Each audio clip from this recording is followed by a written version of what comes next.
Welcome to DigiProCure.ai. My name is Patrick Johnson. I've been working in procurement for more than a decade. And today I'm going to present to you one of the tools that we have, which is the category management tool. We believe it's a very good place to start. And this tool came about really out of seeing a need. When I used to ask my category managers, where is the latest category strategy? How are you progressing towards it?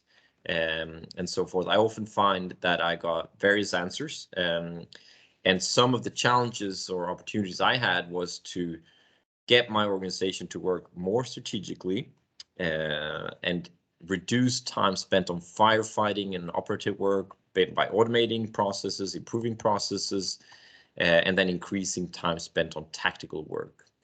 And that's really the background how this came about. Now, we believe it's a great place to start to work with category lifecycle management and with digital procurement. And when implementing a tool like this, you touch on 5 key areas that enables change and then allows you to grasp the value opportunity, which on average is 8.6% per category project. So the question is really, can you afford not to do this? And are you going to leave value on the table? What we do is that we help you move from a situation of complexity, dispersed with no overview, to simplicity, where you have category strategies online and the flow is tailored for you based on best practice. You have efficient guided strategy creation. It's almost like the system is coaching you. You have all category managers using similar approach, and you have one repository, one overview where you can find the categories, you can follow up on it, you have versioning, you can share them, and the output is 3 or 4 pages, not 30 or 60 pages. We believe in simplicity, in that 20% of the input provides 80% of the value. So let's go into the tool. It's based on Microsoft Dynamics. So we put in this to your cloud environment, your Office 365 setup. I'm going into a category strategy called Sugar. Here I can put in general information. I can put in information about the as-is situation, for example, my competitors or the competitors, the customer trends. But I want to highlight the category assessment. You can do a simple one, like I'm doing now, and then you can hover here to see what does this mean.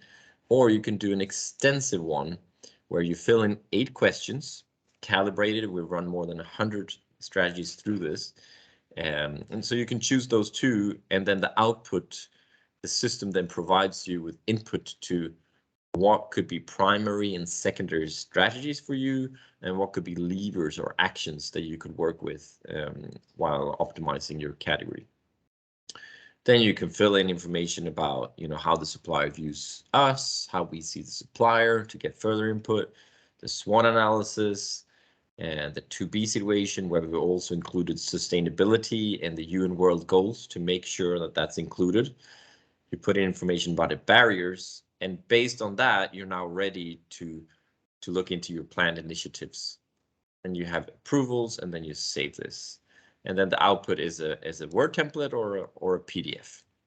And that's the solution.